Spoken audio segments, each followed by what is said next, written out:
नमस्कार, मैं हूं रोहित सिंह सावल और आप देख रहे हैं देश का ओपिनियन पोल। लोकसभा चुनाव की तारीखों के ऐलान में महज 2.5 महीनों का वक्त बचा है और देश की तमाम राजनीतिक पार्टियां अपने अपने हिसाब से जीत की रणनीति बनाने में जुटी हैं। 2 दिनों तक चली बीजेपी पदाधिकारियों की बैठक आज खत्म हो गई और यह खबर निकली है कि पार्टी ने नए वोटरों को जोड़ने के लिए अभियान चलाने का फैसला लिया है। सूत्र बता रहे हैं कि 10% वोट बढ़ाने का लक्ष्य भी पार्टी ने रखा है। उधर कांग्रेस कैंप से भी खबर आई है कि लोकसभा चुनाव से पहले पार्टी ने कई राज्यों के प्रभारी बदल दिए हैं। यूपी की प्रभारी प्रियंका गांधी को हटाकर महासचिव अविनाश पांडे को जिम्मेदारी दी गई है। सचिन पायलट को छत्तीसगढ़ का प्रभारी बनाया गया है। मोहन प्रकाश बिहार और रमेश चेन्निथल्ला महाराष्ट्र के प्रभारी बने हैं। इसी तरह Samajwadi party, JDU, RJD, left सहित तमाम पार्टियां लोकसभा चुनाव की तैयारी में जुट चुकी हैं और इसी सियासी गर्मी के बीच एबीपी न्यूज के लिए सी वोटर ने देश का ओपिनियन पोल किया है। अब तक आप 4 राज्यों के आंकड़े देख चुके हैं। बारी है 5वें राज्य की और 5वां राज्य है मध्य प्रदेश। आज हम जिन 5 राज्यों की बात कर रहे हैं उन 5 राज्यों में इसी साल विधानसभा के चुनाव हुए हैं। इनमें से 3 राज्यों में बीजेपी और 2 राज्यों में कांग्रेस को सत्ता मिली है। हमारे साथ इस बड़ी कवरेज में वरिष्ठ पत्रकार राकेश शुक्ला जी जुड़ेंगे। इसके अलावा वरिष्ठ पत्रकार अभय दुबे साहब भी हमारे साथ मौजूद रहेंगे और वरिष्ठ पत्रकार हर्षवर्धन त्रिपाठी जी हमारे साथ मौजूद रहेंगे। साथ ही साथ भारतीय जनता पार्टी से हमारे साथ प्रेम शुक्ला जी और कांग्रेस से अनुमा आचार्य हमारे साथ जुड़ेंगे। आप सबका स्वागत है एबीपी न्यूज की इस बड़ी कवरेज में। और भोपाल से मेरी सहयोगी मधिया भी जुड़ी है। तो चलिए सीधे डाटा सेंटर चलते हैं जहां पूजा के पास देखते हैं कि क्या कहता है मध्य प्रदेश का नंबर। जी पूजा। धन्यवाद रोहित। देखिए, अभी तक हमने अपने दर्शकों को 4 राज्यों के आंकड़े बताए हैं जिसमें 2 दक्षिण राज्य हैं, कर्नाटक और तेलंगाना, और इसके अलावा हम अभी तक अपने दर्शकों को मध्य प्रदेश और राजस्थान का डेटा भी बता चुके हैं। अब बारी है आगे बताने की कि क्या कहता है मध्य प्रदेश का डेटा। राजस्थान और छत्तीसगढ़ का डेटा हम बता चुके हैं, लेकिन इन 4 राज्यों के डेटा को एक बार फिर से अपने दर्शकों के सामने रखेंगे जो दर्शक अभी अभी हमारे साथ जुड़े हैं। सबसे पहले हम बात कर लेते हैं कर्नाटक की। कर्नाटक में किसे कितनी सीटें मिलती हुई नजर आ रही हैं सी वोटर सर्वे के मुताबिक, आइए आपको बताएं। बीजेपी प्लस यानी कि बीजेपी और जेडीएस के पास यहां पर 22 से 24 सीटें जाती हुई नजर आ रही हैं। कांग्रेस के पास महज 4 से 6 सीटें जाती हुई नजर आ रही हैं और अदर्स के खाते में 0 सीट जाती हुई नजर आ रही है। तो यह है कर्नाटक का ओपिनियन पोल। और चलिए अब जल्दी से आपको बताते हैं तेलंगाना का ओपिनियन पोल क्या कहता है। तेलंगाना में बीजेपी के खाते में 1 से 3 सीटें जाती हुई नजर आ रही हैं। इसके अलावा देखिए कांग्रेस के खाते में यहां पर ज्यादा यानी कि 9 से 11 सीटें जाती हुई नजर आ रही हैं। बीआरएस की अगर बात की जाए तो यहां पर 3 से 5 सीटें बीआरएस के पास जाती नजर आ रही हैं। अदर्स के खाते में 1 से 2 सीटें जाती हुई नजर आ रही है, यानी कि यहां पर बीजेपी के मुकाबले में 9 से 11 ये जो ज्यादा सीटें ये कांग्रेस के खाते में ज्यादा जाती हुई नजर आ रही है। कुल लोकसभा की सीटें यहां पर 17 हैं। और इसके अलावा अब आगे बढ़ेंगे, छत्तीसगढ़ का डेटा अपने दर्शकों को हम बताएंगे और छत्तीसगढ़ का डेटा ओपिनियन पोल के मुताबिक क्या कहता है वो अपने दर्शकों को जल्दी से बता देते हैं, क्योंकि छत्तीसगढ़ वो राज्य जहां पर विधानसभा चुनाव में बीजेपी ने जीत हासिल की है। लेकिन लोकसभा चुनाव में क्या होगा, 11 लोकसभा की सीटें और 9 से 11 सीटें यानी कि सारी की सारी सीटें यहां पर बीजेपी के खाते में जाती हुई नजर आ रही हैं। वहीं कांग्रेस के खाते में महज 0 से 2 सीट जाती हुई नजर आ रही है, यानी कि लोकसभा चुनाव का जो गणित है सी वोटर सर्वे के मुताबिक वो ये कहता है कि बीजेपी को लोकसभा चुनाव में छत्तीसगढ़ से बम्पर जीत मिल सकती है। इसके अलावा अगला डेटा हम अपने दर्शकों को बताएं, राजस्थान का ये डेटा है और राजस्थान में जिस तरीके से विधानसभा चुनाव में हमने रिवाज देखा, बदला नहीं। एक बार बीजेपी, एक बार कांग्रेस और इस बार बनी है बीजेपी की सरकार।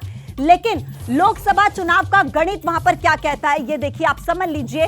राजस्थान की पहचान ऊंट के जरिए 23 से 25 सीटें बीजेपी के खाते में जाती हुई नजर आ रही हैं और कांग्रेस के खाते में महज 0 से 2 सीटें जाती हुई नजर आ रही हैं। और चलिए अब बारी है सबसे ताजा डेटा आपको दिखाने की, यानी कि मध्य प्रदेश का आंकड़ा आपके सामने रखेंगे।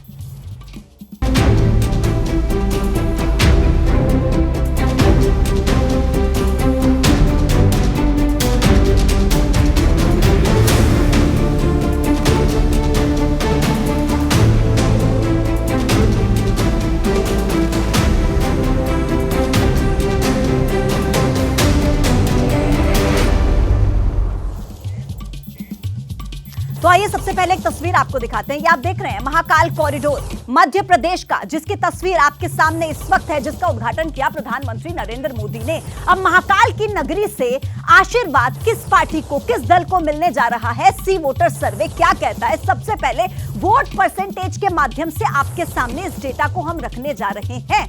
मध्य प्रदेश, जहां पर बीजेपी ने बम्पर जीत हासिल की है, लेकिन लोकसभा चुनाव में भी क्या बीजेपी जीत हासिल कर पाती है? कितना परसेंट वोट शेयर उनको मिलता नजर आ रहा है? 58%, 58%। इसके अलावा कांग्रेस को 36%, अदर्स के खाते में 6% वोट शेयर जाता हुआ नजर आ रहा है सी वोटर सर्वे के मुताबिक। तो ये तो बात थी वोट परसेंटेज की, जिसमें यहां पर भी तकरीबन 60 के आसपास, 50 से बहुत ऊपर 58% वोट शेयर बीजेपी को मिलता हुआ लोकसभा चुनाव में नजर आ रहा है। और चलिए अब बात करते हैं सीटों की। अगर सीटों के लिहाज से देखा जाए तो मध्य प्रदेश में कितनी सीटें किसको मिलती हैं, ये डेटा आपके सामने एबीपी न्यूज पर हम रखने जा रहे हैं सबसे बड़े ओपिनियन पोल के माध्यम से। ये है सीटें आपके सामने। कुल लोकसभा की सीटें हैं 29 और यहां पर बीजेपी के खाते में सारी 27 से 29 सीटें जाती नजर आ रही हैं और कांग्रेस के खाते में महज 0 से 2 सीटें। तो आप देख लीजिए कि वोट परसेंटेज के मामले में भी और सीटों के मामले में भी बीजेपी यहां पर कांग्रेस से बहुत आगे लोकसभा चुनाव में निकलती हुई नजर आ रही है। जी रोहित। बिल्कुल पूजा, तो इस वक्त की बड़ी खबर मध्य प्रदेश का आंकड़ा आपके सामने है और मध्य प्रदेश में भारतीय जनता पार्टी को एक बार फिर से बढ़त। एमपी में बीजेपी को 58% वोट, एमपी में कांग्रेस को 36% वोट मिलने का अनुमान सर्वे के मुताबिक है और मध्य प्रदेश में बीजेपी को 27 से 29 सीट मिलने का अनुमान। और अगर कांग्रेस की बात करें तो कांग्रेस को 0 से 2 सीट मिलने का अनुमान है। ये इस वक्त मध्य प्रदेश का बड़ा आंकड़ा, बड़ी तस्वीर आपके सामने लोकसभा चुनाव को लेकर के। अगर आज लोकसभा चुनाव हो तो क्या तस्वीर हो सकती है मध्य प्रदेश की? सीधे भोपाल लिए चलते हैं। मधिया हमारे साथ मौजूद हैं, वहां की जनता के साथ। मधिया, मध्य प्रदेश का आंकड़ा सामने है इस वक्त एबीपी न्यूज पर और भारतीय जनता पार्टी 27 से 29 सीट, 0 से 2 सीट कांग्रेस, यानी जो ट्रेंड विधानसभा चुनाव में है वही लोकसभा चुनाव में देखने को मिलेगा। जो पिछले लोकसभा चुनाव का ट्रेंड है वही इस बार भी देखने को मिल रहा है अगर आज चुनाव हो एबीपी न्यूज सी वोटर के सर्वे के मुताबिक। क्या कुछ कहना लोगों का, मधिया? बिल्कुल सीधे यहाँ के लोगों से, यहाँ की जनता से बात करेंगे क्योंकि दिलचस्प होगा देखना कि लोकसभा में जो बीजेपी का प्रदर्शन है वो बरकरार रहता है या कांग्रेस भी कहीं बाजी मारती है। लेकिन इस पर सबसे बेहतर ओपिनियन जो है वो यहाँ की जनता ही देगी। तो जरा एक एक करके सवाल कर लेते हैं। सबसे पहले तो आप बता दीजिए, अभी जो सर्वे कह रहा है, अभी जो ओपिनियन आया है, उस हिसाब से बीजेपी जो है वो 58% वोट परसेंट जो है उसका है, कांग्रेस सिर्फ 36। क्या लगता है प्रदर्शन ऐसे ही रहने वाला है या कुछ दमखम दिखाएगी अभी आगे कांग्रेस? नहीं, आई थिंक कांग्रेस नहीं आ पाएगी इस बार बीजेपी ही आएगी। बीजेपी ही आएगी, यानी कि प्रदर्शन बरकरार रहने वाला है बीजेपी। अब ये तो आप बता नहीं सकते क्योंकि ये इलेक्शन है, लोगों की सोच है, कभी भी बदल सकती है। जैसे अभी स्टेट में, एमपी स्टेट में बीजेपी की गवर्नमेंट बनी है तो उन्होंने जो वादे किए थे क्या वो पूरे कर पाएंगे इस बार? बात ऐसी है कि 3 साल से स्कॉलरशिप नहीं आ रही मध्य प्रदेश में, स्पेशली बच्चे पढ़ नहीं पा रहे SC ST OBC के, जिन्होंने स्कॉलर बेस पे एडमिशन लिया है। पहले तो गवर्नमेंट यूनिवर्सिटी ने MP MSU 4 साल पीछे चल रही है। अब प्राइवेट यूनिवर्सिटीज़ भी एग्जाम लेने से मना कर रही है क्योंकि 3 साल से उनको फीस ही नहीं मिल रही है। अब बिना फीस के प्राइवेट यूनिवर्सिटीज़ भी कैसे रन करेंगे? रोहित जी, एक बड़ा सवाल ये है कि विधानसभा जीत गई है बीजेपी, लेकिन लोग सवाल खड़ा कर रहे हैं कि अभी थोड़ा वक्त है, यानी कि कुछ महीने बाकी हैं लोकसभा में, तो क्या जो वादे किया है वो पूरे कर पाएगी बीजेपी? उसी को देख के हो सकता है मूड बदल जाए, जनता का मूड बदल सकता है जनता का। देखिए, जनता का मूड बदलने वाली बात नहीं है। यहाँ हम बात कर रहे हैं चुनाव को लेकर, तो मध्य प्रदेश में जिस तरह से स्थिति है, आज युवा बेरोजगार है, मध्य प्रदेश का दर दर भटक रहा है, लेकिन वो कहीं नहीं दिखाई दे रहा है। जिस तरह से मध्य प्रदेश में विधानसभा चुनाव में हमने देखा कि बीजेपी ने कहीं न कहीं गड़बड़ी करके चुनाव जीता ही है। बड़ा सवाल यहाँ पर यह है कि हम वोट परसेंटेज की बात कर रहे हैं। बिल्कुल मधिया, मैं आपको रोकूंगा, आपके पास आते हैं। जरा एक आंकड़ा और दर्शकों को दिखा देते हैं क्योंकि इस बार की तस्वीर सामने आ चुकी है। सर्वे के मुताबिक पिछली बार क्या तस्वीर थी, यानी मैं बात कर रहा हूं 2019 के लोकसभा चुनाव की। तो आप ये देखिए आपके सामने 2019 में भारतीय जनता पार्टी 58.54% वोट मिला था भारतीय जनता पार्टी को, और इस बार 58%, यानी कुछ मामूली सी कमी जरूर है। हालांकि 2023 में जो विधानसभा चुनाव हुआ उसमें 48.55% वोट भारतीय जनता पार्टी को मिला, लेकिन लोकसभा में यह आंकड़ा करीब करीब 10% का उछाल है। कांग्रेस की बात करें 34.82%, 2019 में कांग्रेस को वोट मिला, और अगर 23 की बात करें तो 44.40% वोट मिला भारतीय जनता कांग्रेस को, अगर विधानसभा चुनाव की बात करें। वहीं अगर आज लोकसभा चुनाव हो तो कांग्रेस को 36% वोट मिलने का अनुमान है। अन्य की बात करें 6.64% 2019 में, और अगर आज चुनाव हो तो आज 6%। तो ये वो ट्रेंड है। लेकिन देखिए, दो बातें, भारतीय जनता पार्टी 2019 का प्रदर्शन बरकरार रख रही है और इस बार के विधानसभा चुनाव से 10% का उछाल नजर आ रहा है वोट प्रतिशत में। प्रेम शुक्ला जी, आपकी पहली प्रतिक्रिया, क्या कहना है आपका? क्योंकि अमूमन मध्य प्रदेश और छत्तीसगढ़ की बात करें, देखिए, या राजस्थान की बात करें, पिछली बार क्या हुआ, आप लोग चुनाव हार गए लेकिन लोकसभा में आपने बंपर वापसी की। लेकिन इस बार स्थिति बिल्कुल अलग दिख रही है। इस बार चुनाव भी प्रदेश में आप जीते और जो सर्वे दिखा रहा है उसमें भी आपको बढ़त मिलती हुई साफ तौर पर दिख रही है। देखिए, भारतीय जनता पार्टी पिछली बार जब चुनाव हुए थे तो असेंबली इलेक्शन में उनको 41% वोट मिले थे और कांग्रेस को 40% वोट मिले थे। जब लोकसभा के चुनाव हुए तो भारतीय जनता पार्टी 58.5% वोट और कांग्रेस को 34.5% वोट हो गए। इस बार हमको 48% वोट मिले हैं। सीधा संकेत है कि हम 60% के सीमा को क्रॉस करेंगे। और पिछली बार सिर्फ एक सीट कांग्रेस जीतने में कामयाब हुई थी, नकुल नाथ की सीट, वो भी कुछ हजार वोटों से, बहुत मार्जिन बड़ी नहीं थी, 35-40 हजार वोटों की मार्जिन थी। इस बार हम 29वीं सीट भी जीतेंगे, इसका हमें विश्वास है। और जब सी वोटर का सर्वे इतना हमको प्रचंड जीत दिखा रहा है, जो सी वोटर का सर्वे भी, और आपको याद होगा कि हम जब 30 नवंबर के दिन बैठे थे तब जो है आपका जो एग्जिट पोल था वो भाजपा को हरा रहा था और कांग्रेस को जिता रहा था। तो अगर सी वोटर के ओपिनियन पोल में भारतीय जनता पार्टी इतना आगे है तो आप परिणाम समझ सकते हैं कि 29 की 29 सीटें जो है वो भारतीय जनता पार्टी जीतने में सफल होगी। बिल्कुल। मैं अनुमा आचार्य जी आपके पास आऊंगा। आपने प्रेम शुक्ला जी को देखा, उत्साह से, आत्मविश्वास से लबरेज हैं, उनके पास वजह भी है अनुमा जी। लेकिन क्या आपको लगता है कि अभी जो 1.5-2 महीने का स्पैन है, ये जो वक्त है, इसमें आप प्रदर्शन बेहतर कर पाएंगे? क्योंकि हाल ही में जो विधानसभा चुनाव हुए उनके नतीजे तो उम्मीद के मुताबिक नहीं रहे आप लोगों के लिए। रोहित जी, आपके साथ पहली बार प्रोग्राम में हूं। उम्मीद करती हूं कि जिस तरह से आपने बीजेपी के प्रवक्ता को बिना टोके बातचीत करने को दिया है उस तरह से मुझे भी देंगे। बिल्कुल, तो मैं एक बात कहती हूं, क्रोनोलॉजी देखिए कि पहले अमित शाह घोषणा करते हैं, पहले क्रोनोलॉजी में अमित शाह घोषणा करते हैं कि हम 400 पार जाएंगे, फिर प्रधानमंत्री कहते हैं हम सारी सीटें जीतेंगे, उसके बाद एक बैठक का तामझाम किया जाता है और उसके बाद मीडिया ओपिनियन पोल लेकर हाजिर हो जाता है जिसमें नैरेटिव भी बनता है कि भारतीय जनता पार्टी जीत रही है।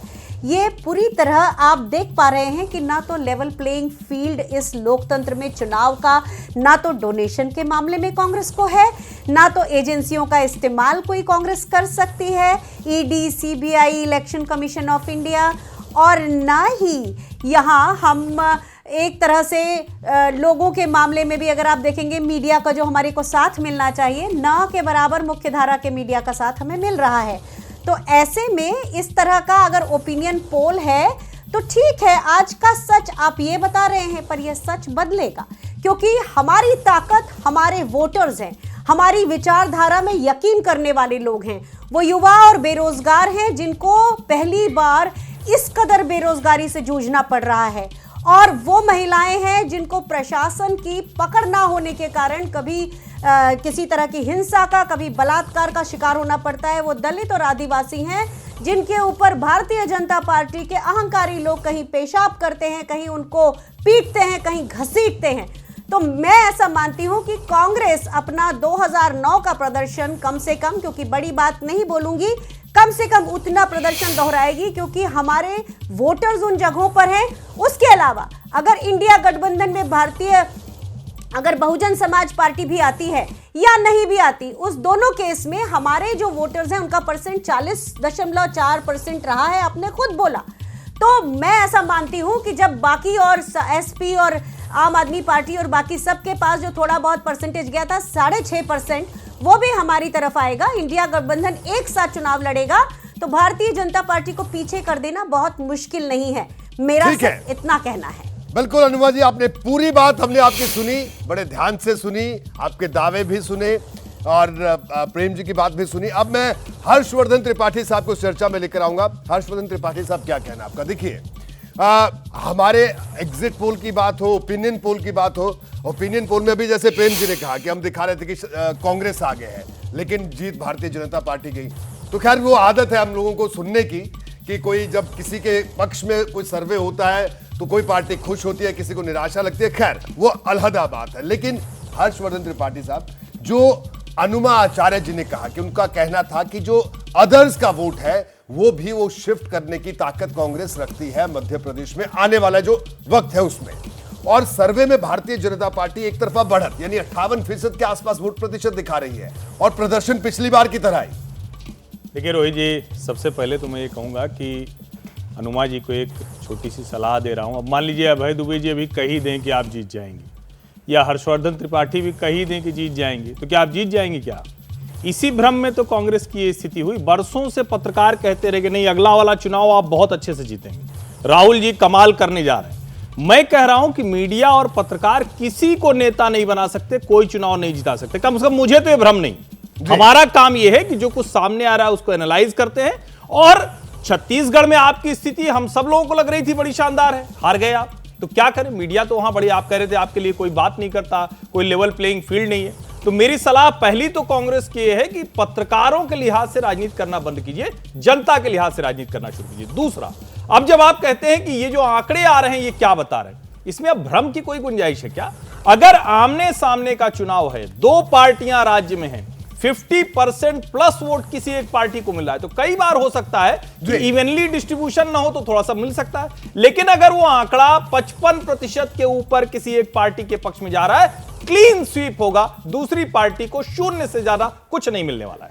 बिल्कुल। अब मैं अभय दुबे साहब आपके पास आऊंगा। अभय दुबे जी, क्या कहना आपका? जो सर्वे का जो भी आंकड़ा सामने आया, एक वो है, और दूसरी बात, दूसरी तरफ अगर देखें, मध्य प्रदेश का अपना एक वोटिंग पैटर्न रहा है, अगर हम उसको एनालाइज करें, और अनुमा आचार्य जी का जो अनुमान, उनका कहना है कि जो जब इंडिया अलायंस का दायरा बढ़ेगा, हालांकि मध्य प्रदेश में तो सीधी लड़ाई है बीजेपी कांग्रेस की, तो लगता है आपको कि अभी प्रदर्शन, देखिए बेहतर करने का विकल्प तो हमेशा सबके पास होता है, लेकिन जो मौजूदा आंकड़ा है, मौजूदा स्थिति है, क्या कहना है उस पर? देखिए, अगर अंकगणित के हिसाब से केवल जाया जाए तो ये दिखाया जा सकता है कि भाई इंडिया कांग्रेस के साथ में छोटी छोटी पार्टियों के जो कि भाजपा की समर्थक नहीं है उनके वोट जुड़ जाएंगे जी, ये दिखाया जा सकता है। लेकिन इससे हम लोग राजनीतिक समीक्षा नहीं करते जी। राजनीतिक समीक्षा करने का ये कोई सही अच्छा तरीका नहीं है, विश्वसनीय तरीका नहीं है।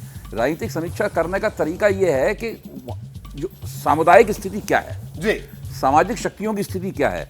जो विधानसभा के चुनाव में मध्य प्रदेश में निकल के आया है जी, वो ये है कि जो मध्य प्रदेश की जो ऊंची जातियां हैं, द्विज जातियां हैं जी, और जो ओबीसी जातियां हैं, उन दोनों के बीच में एक जबरदस्त गठजोड़ दिखाई पड़ रहा है। न केवल मध्य प्रदेश में, बल्कि भारतीय जनता पार्टी का जो पूरा कैचमेंट एरिया है, इसमें उत्तर प्रदेश भी शामिल है, छत्तीसगढ़ भी शामिल है, राजस्थान भी शामिल है, ये है। तो ये जो गठजोड़ है, ये गठजोड़ राष्ट्रीय स्वयंसेवक संघ की 1960 के दशक से चल रही परियोजना का संचित परिणाम है जी। किस तरह द्विज जातियों को शूद्र जातियों के साथ जोड़ा जाए। अब ये जुड़ाव जो है, ये समीकरण इस वक्त अपने चरम पे है इस पूरे कैचमेंट एरिया में जी, और उसका भारतीय जनता पार्टी को चौतरफा फायदा हो रहा है। मान लीजिए कि मध्य प्रदेश में आदिवासियों ने कांग्रेस को, भारतीय जनता पार्टी को तकरीबन बराबर वोट दिया, या हो सकता है कांग्रेस को थोड़ा ज्यादा भी दिया, वो लोक नीति के पोस्ट पोल सर्वे से लग रहा है। लेकिन उसमें ऊंची जातियों के और शूद्र जातियों के जो वोट जुड़े, उसकी वजह से वहां पे आदिवासी क्षेत्रों में स्थिति पलट गई जी। तो ये जो एक स्टार्टिंग पूंजी है, यानी जहां से भारतीय जनता पार्टी शुरुआत करती है, ये एक बहुत बड़ा वोटिंग ब्लॉक है। ये भारतीय जनता पार्टी को एक ऐसी ताकत दे देता है, इसका फायदा अभी तक के इतिहास में अभूतपूर्व है जी। अभी आपके पास आऊंगा राकेश शुक्ला साहब। राकेश जी, क्या कहना है आपका कि अभी चंद दिनों पहले, कहूंगा अभी तो विधानसभा चुनाव हुए, भारतीय जनता पार्टी 48.55% वोट, और जब हमने लोकसभा की बात जब वोटर से की तो 58%, 10% का उछाल। ये क्या है? ये 10% है, ये नरेंद्र मोदी है, ये नेतृत्व परिवर्तन का फॉर्मूला है? ये भारतीय जनता पार्टी के कार्यकर्ताओं को कोई नया जोश, नया संदेश मिला? इसको किस तरह से देखा जाए?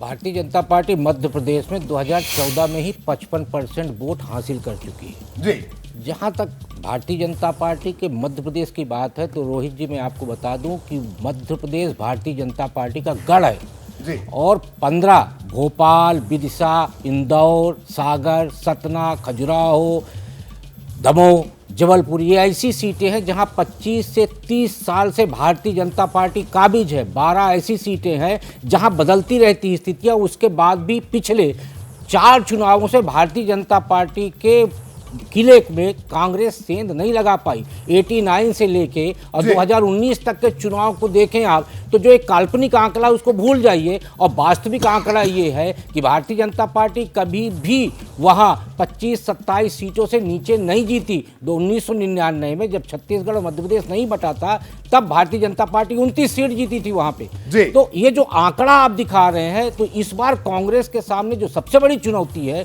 वो ये है कि वो छिंदवाड़ा सीट को कैसे बचाएगी, क्योंकि भारतीय जनता पार्टी का एकमात्र लक्ष्य है छिंदवाड़ा सीट जीतना, क्योंकि वो लगातार वहां सीटें जीत रही है। 15 सीटों पे उसकी अपनी पकड़ है, 12 सीटों पे उसकी मजबूती बढ़ रही है। तो इस हिसाब से आप देखेंगे तो 29 की 29 सीटें आपका जो आंकड़ा दिख रहा है वो जता रहा है कि भारतीय जनता पार्टी की झोली में जा सकता है।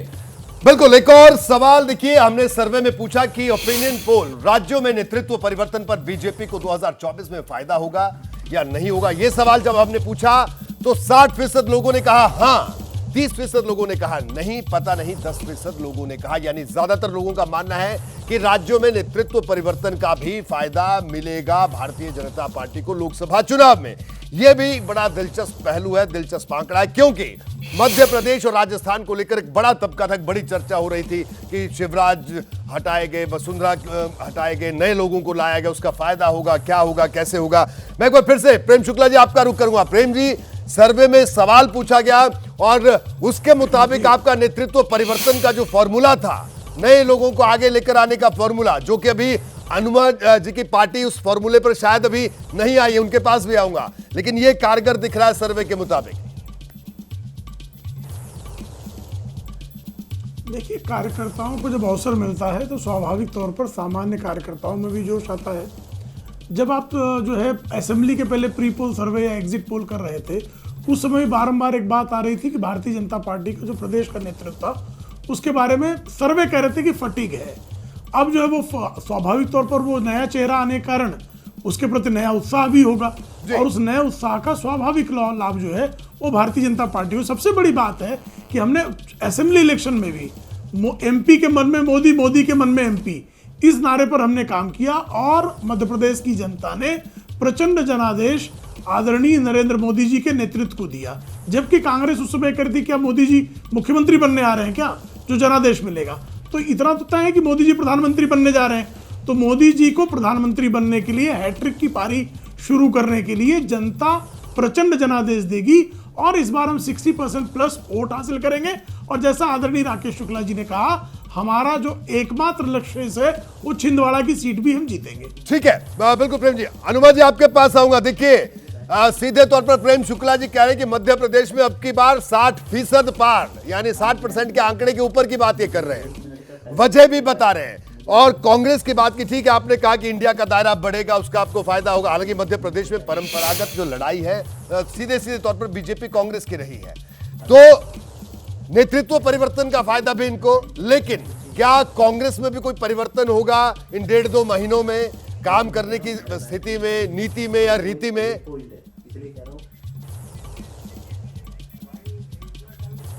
रोहित जी, एक तो आपने ये फैक्टर तो किया कि आप आवाज आपकी इको और एनीवे ठीक है, तो आपने ये तो फैक्टर किया कि मध्य प्रदेश में बीजेपी ने नेतृत्व परिवर्तन किया है। आपने नहीं देखा कि जीतू पटवारी जी, उमंग सिंघार जी और हेमंत कटारे जी ये सामने आए हैं। कांग्रेस की भी नई एक पूरी टीम बनी है, इस पर तो किसी का ध्यान ही नहीं जा रहा। इसे तो आपके ओपिनियन पोल ने भी फैक्टर नहीं किया है।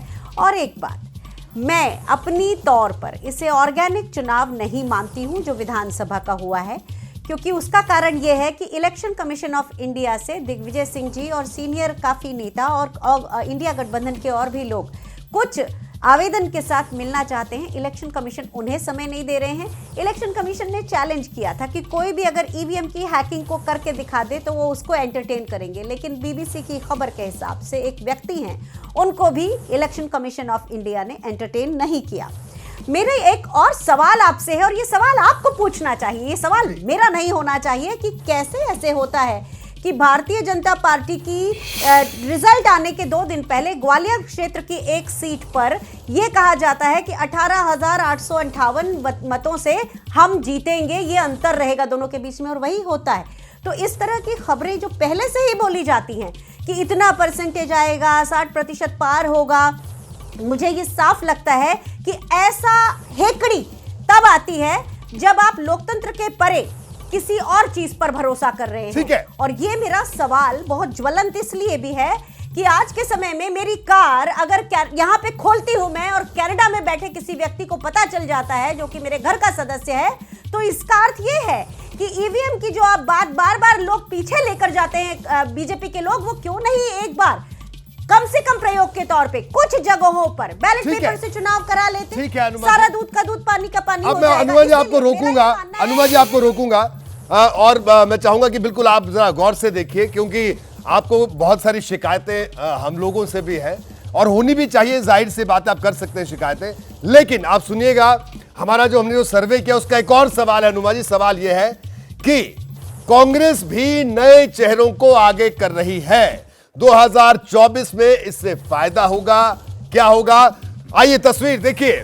43% लोगों का कहना है कि कांग्रेस ने जो राज्यों में नए चेहरे आगे किए हैं उससे फायदा होगा, और 45% का कहना है कि कोई फायदा नहीं होगा, और 12% कह रहे हैं कि पता नहीं। तो ये आंकड़ा कांग्रेस के नेतृत्व परिवर्तन पर, जिसका जिक्र अभी अनुमा जी भी कर रही थी कि सर्वे में ये सवाल भी होना चाहिए था, लेकिन अनुमा जी ये सवाल सर्वे में था और ये इसका जो उत्तर है वो अभी दर्शकों के सामने है। एक बड़ा छोटा सा रिएक्शन अनुमा जी, क्योंकि आपको पूरा वक्त दिया, क्योंकि थोड़ी देर बाद प्रेम जी भी बोलना शुरू करेंगे कि आपने मुझे वक्त नहीं दिया बोलने का, लेकिन इसलिए क्विक रिएक्शन दीजिएगा।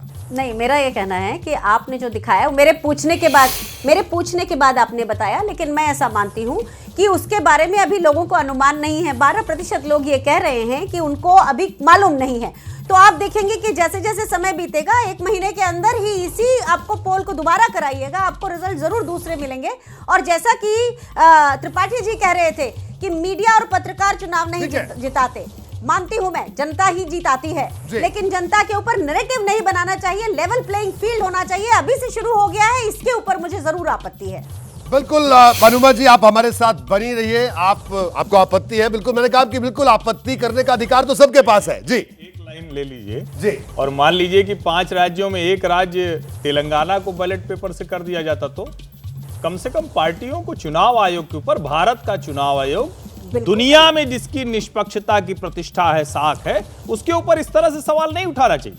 आपकी सरकार वहां प्रचंड बहुमत की बनती है अनुमा जी, तब तो आप नहीं चुनाव उस पर सवाल उठाती हैं, और जब नहीं जहां बनेगी वहां आप सवाल लेकर खड़ी हैं। तो फिर ये मतलब कई बार लगता है कि क्या भारतीय जनता पार्टी एकदम से न जनप्रतिनिधि होते हैं, न उस विधानसभा या लोकसभा लड़ने वाले के प्रतिनिधि होते हैं, सब अकेले बैठ के कमरे में मोदी और अमित शाह सुबह फोन करते हैं, अच्छा ऐसा करो, यहां सरकार बना दो। अरे कम से कम थोड़ा तो हम लोगों के ऊपर थोड़ा रहम कीजिए, देश के ऊपर रहम कीजिए, इस तरह कुतर्क मत करिए। तो बिल्कुल हम बात कर रहे हैं लोकसभा चुनाव के पहले ओपिनियन पोल की, और इस वक्त हम मध्य प्रदेश की बात कर रहे हैं, और मध्य प्रदेश में भारतीय जनता पार्टी एक तरफा बढ़त बनाती हुई दिख रही है। मध्य प्रदेश का जो आंकड़ा है वो आपके सामने, आपके टेलीविजन स्क्रीन पर है। 27 से 29 सीट बीजेपी, 0 से 2 सीट कांग्रेस, यानी 2019 की तरह ही तस्वीर मध्य प्रदेश की दिख रही है। एक बार फिर से मदिया का रुख करेंगे। मदिया के साथ कुछ लोग वहां मौजूद हैं। मदिया, अब तो सीटें भी सामने आ गई हैं, क्या कुछ कहना है भोपाल की जनता का?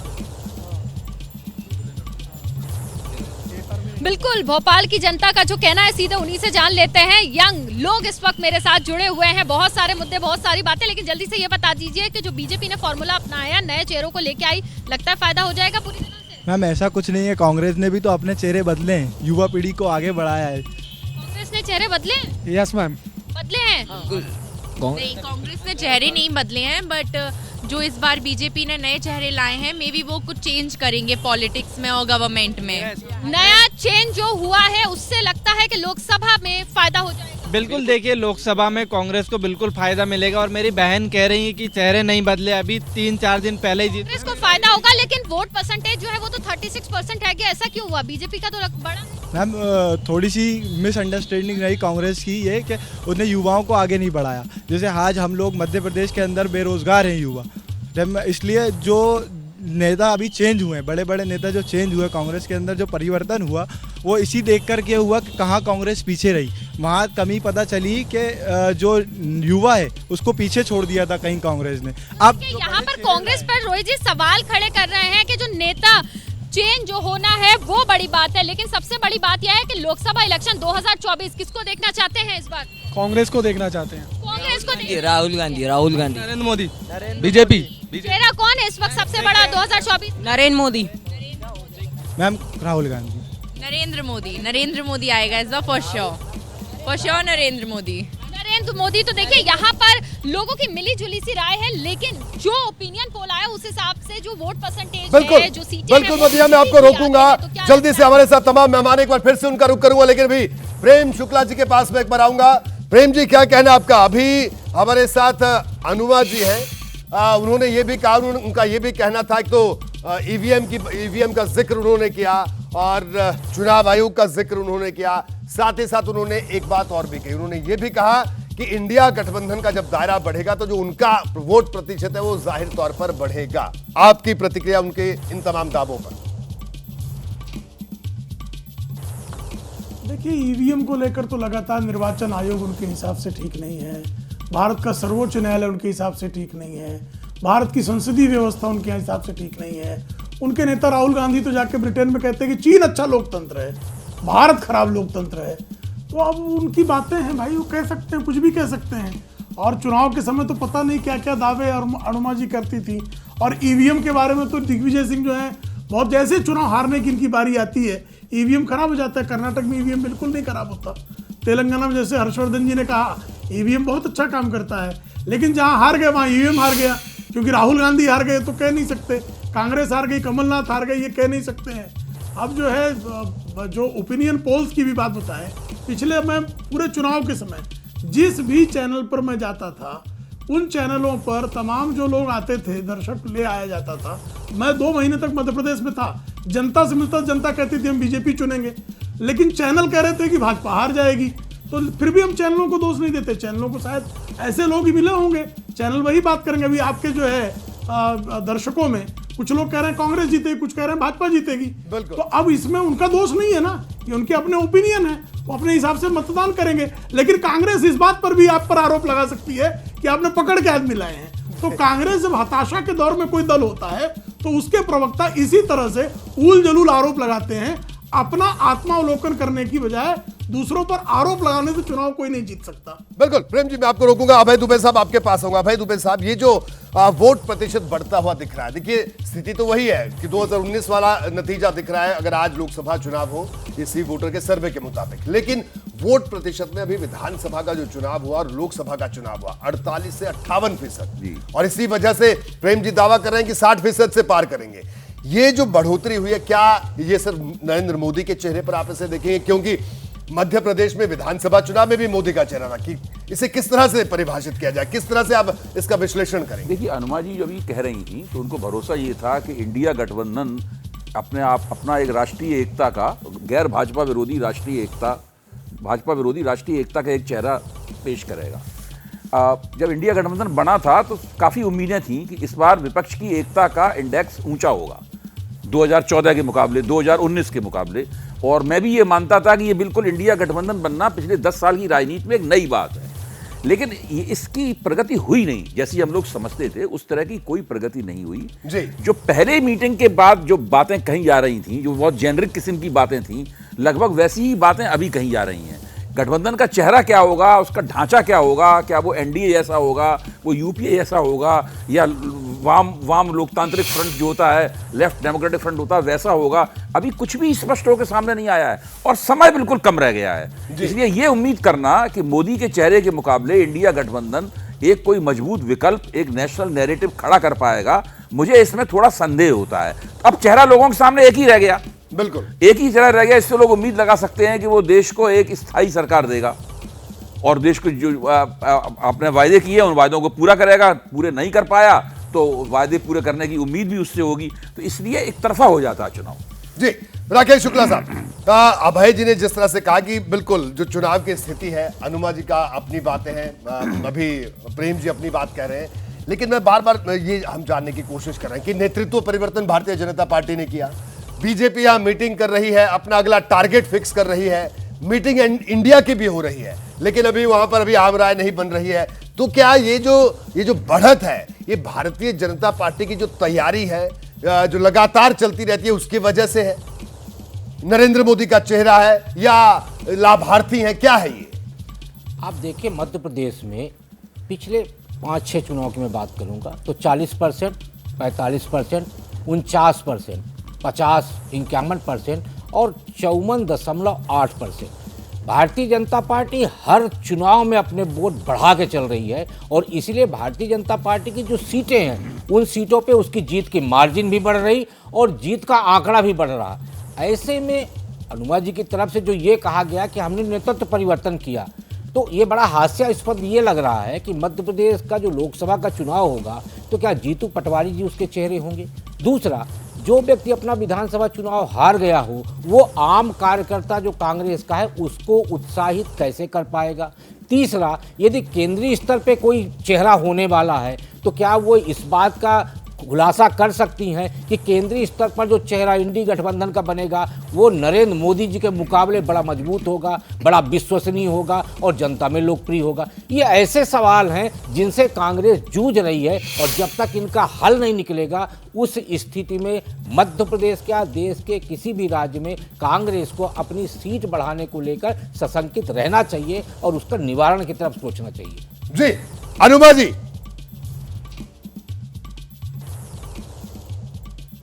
मेरा ये कहना है कि मुझसे पहले जो एक वक्ता थे, शायद शुक्ला जी थे, जिन्होंने ये कहा कि हम उन पर रहम करें अपने आकलन के द्वारा। मेरा ये सवाल बार बार वही रहेगा कि हमें लेवल प्लेइंग फील्ड नहीं मिला है। ना तो चुनाव आयोग का जो सिलेक्शन था उसमें से मुख्य न्यायाधीश को निकाल दिया गया है, नरेंद्र मोदी जी और उनकी कैबिनेट के एक मंत्री केंद्रीय मंत्री रहेंगे, वहां पर ही अपने आप में इसका उल्लंघन है। दूसरी बात, बार बार प्रधानमंत्री सरकारी खर्चे पर चुनावी राज्य में पहले चले जाते हैं और उसके बाद जब उनकी सारी तफरीह पूरी हो जाती है, वहां की घोषणाएं हो जाती है, उसके बाद चुनाव आयोग उस पर भी कुछ नहीं कहा चुनाव आयोग ने। तो मेरा ये मानना है, और चुनाव आयोग को तुर्रा ये है कि उसको ना तो पद पर रहते हुए और ना ही पद छोड़ने के बाद किसी तरह की कानूनी कार्यवाही करी जा सकती है। तो ऐसे में जब एक निष्पक्ष चुनाव आयोग है ही नहीं और जो लोग खुद फासिस्ट विचारधारा के समर्थक हैं, क्या करें अनुमा जी, बताइए। आपको तो फिर तो बड़ी अजीब स्थिति यहाँ पर। मैं हर्षवर्धन त्रिपाठी जी को चर्चा में लेकर आना चाहूंगा। हर्षवर्धन त्रिपाठी साहब बताइए। देखिए, अनुमा जी के मुताबिक तो इंदिरा जी को चुनाव हारना नहीं चाहिए था, क्योंकि तब तो इंदिरा जी की चिट्ठी से चुनाव आयोग तय हो जाता। ये पता नहीं अनुमा जी की जानकारी है या नहीं। ये सब तो अभी 90 के बाद परिवर्तन हुए हैं, जो थोड़ा बहुत 3 चुनाव आयुक्त तो सारी चीजें हो गई, वरना तो सरकार की चिट्ठी से चुनाव आयुक्त तय होता था। अब दूसरी बात सुन लीजिए, सीबीआई का जो डायरेक्टर होता है उसमें तो चीफ जस्टिस ऑफ इंडिया होते हैं, तो फिर उनके लिए क्यों आप लोग परेशान रहते हैं? ईडी का जो नियुक्ति होती है वो भी सर्वोच्च न्यायालय रहा। मुझे लगता है कि जब आप हर चीज की प्रासंगिकता, उसकी प्रतिष्ठा पर हमला करते हैं तो इस देश के संवैधानिक ढांचे पर हमला करते हैं। सर्वोच्च न्यायालय के निर्णय के बावजूद अगर 370 पर सवाल कोई खड़ा कर दे, सर्वोच्च न्यायालय के निर्णय के बावजूद अगर ये कहें, और ये जो जिसको हम अभी जो नया कानून आया जिसमें चुनाव आयुक्तों की है, क्या आप ये कह रहे हैं कि सीजीआई के होने भर से देश में हर जगह न्याय मिल जाएगा? क्या जो वहां लंबित मामले हैं उनसे ज्यादा महत्वपूर्ण ये हो गया? और क्या जहां जहां सीजीआई है जिन मसलों में नियुक्ति में, वहां आपको सब न्याय लगता है? अगर न्याय लगता है वो बताइए, तब आपकी बात थोड़ी सी जायज हो जाएगी। कोई भी सरकार आज तक, ठीक है, छोटा सा रिएक्शन आप दे दीजिए, उसके बाद मुझे अगली प्रतिक्रिया के लिए जाना। जी जल्दी बताएं। रोहित जी, मेरा ये कहना है कि तेलंगाना के सांसद ये खुले में कहते हैं कि बटन कहीं भी दबाओ कमल ही जीतेगा, तो उसके बाद क्या समझा जाए? खुद ही जो लोग उत्पीड़क हैं वो पीड़क दिखाने की कोशिश करते हैं, अपने आप को विक्टिम दिखाते हैं। ये बड़ी कमाल की बात है। ना तो आप किसी को लेवल प्लेइंग फील्ड दे रहे हैं, ना लोकतंत्र का आप सम्मान कर रहे हैं, लेकिन आपकी उंगली हमेशा विपक्ष की ओर उठती है और सारे इस तंत्र को सहते हुए भी विपक्ष का हौसला कहीं कम नहीं होता। विपक्ष इस लोकतंत्र की लड़ाई को लड़ने के लिए आगे आकर चलता है और इसीलिए यही जो हमारी शिद्दत से जो हमारी लड़ाई है, हम लड़ेंगे। आपके ये जो सी वोटर के सर्वे का जो नैरेटिव है, इस देश की जनता भी देख रही है और इस देश की जनता ने, जहां पर मैंने देखा कि आपके रिपोर्टर ने भी जैसे ही कांग्रेस की बात हुई बार बार माइक वहां से हट जाता है। तो मेरा यह कहना है कि कहीं पर तो लेवल प्लेइंग फील्ड होना चाहिए। अगर वो डोनेशन में नहीं है, अगर वो इलेक्शन कमीशन के अपने निर्णयों में नहीं है, तो कहीं तो होना चाहिए, कम से कम मीडिया में होना चाहिए। ये मेरा आपसे निवेदन है और अनुरोध है और आगे के लिए उम्मीद भी है।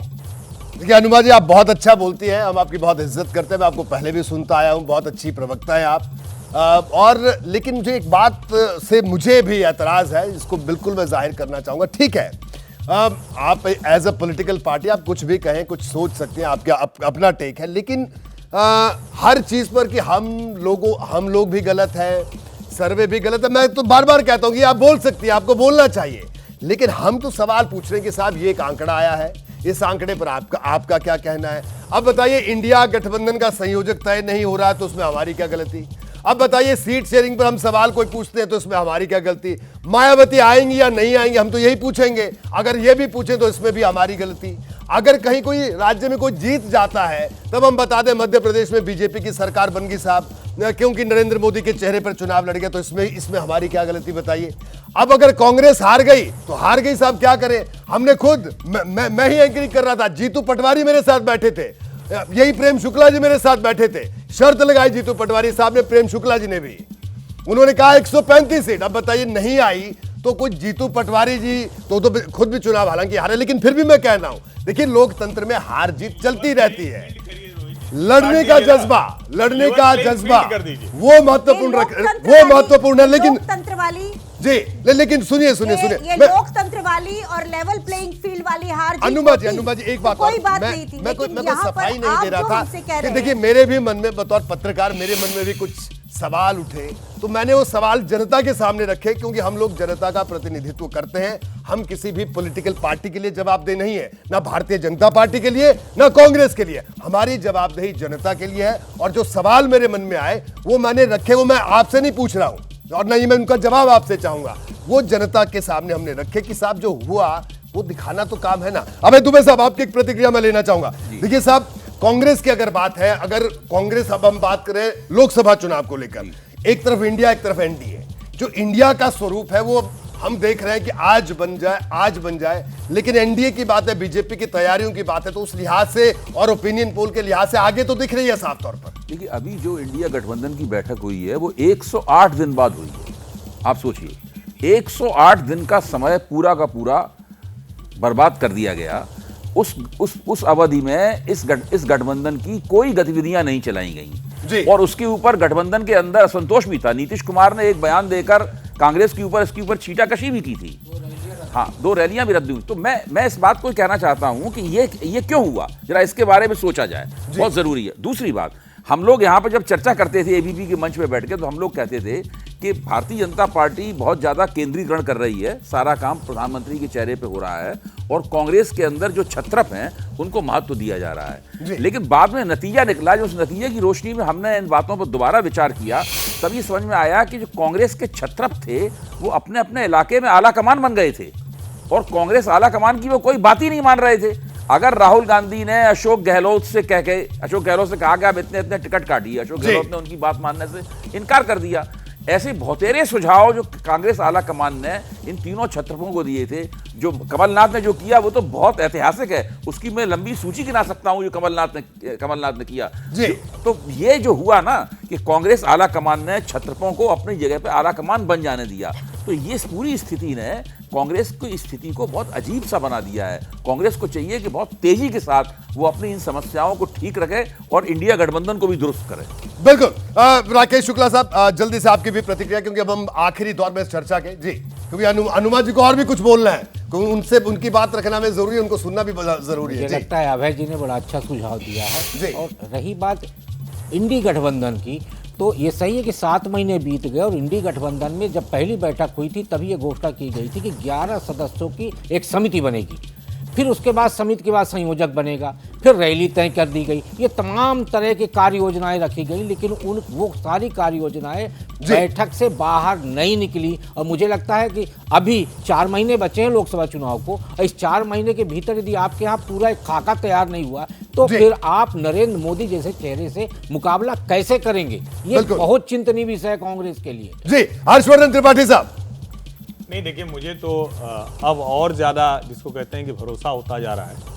अगर कांग्रेस पार्टी की यही जो अनुमा जी कह रही हैं, और अनुमा जी निश्चित तौर पर मैं इनको सुनता हूं बोलते हुए बड़ी अच्छी लगती हैं, लेकिन आज जितनी बात इन्होंने कही, मैं तो लेवल प्लेइंग फील्ड शब्द सुन के परेशान हूं कि भैया कैसे लेवल प्लेइंग फील्ड जाए। कोई मतलब सब्जी भाजी खरीदने गए हैं कि तराजू में एक इधर रख दो एक उधर रख दो, बराबर कर दो। लोकतंत्र है भाई, जनता जिसके पक्ष में जाती है, जनता नेहरू जी के पक्ष में गई, जनता इंदिरा जी के पक्ष में गई, जनता इंदिरा जी के खिलाफ गई, राजीव जी के पक्ष में गई, और जनता अलग अलग सरकारों के पक्ष में गई। फिर जब सब पे भरोसा उठ गया तो मिलीजुली सरकारें आने लगी। लेकिन नरेंद्र मोदी की अगुवाई में भारतीय जनता पार्टी ने जनता को फिर से वो भरोसा दिया है, और मुझे अब इसमें कोई संदेह नहीं दिख रहा है कि जिस तरह से कांग्रेस सोच रही है उसमें जनता को ही एक तरह से अपमानित करने की कोशिश हो रही है कि आप उनके साथ खड़े, इसका मतलब गड़बड़ है, लेवल प्लेइंग फील्ड नहीं। अनुमाचार्य जी, फाइनल कमेंट आपका संक्षेप में, वक्त कम है ये पहले बता देता हूं, क्योंकि घड़ी पर और वक्त पर हमारा कोई अंकुश नहीं है।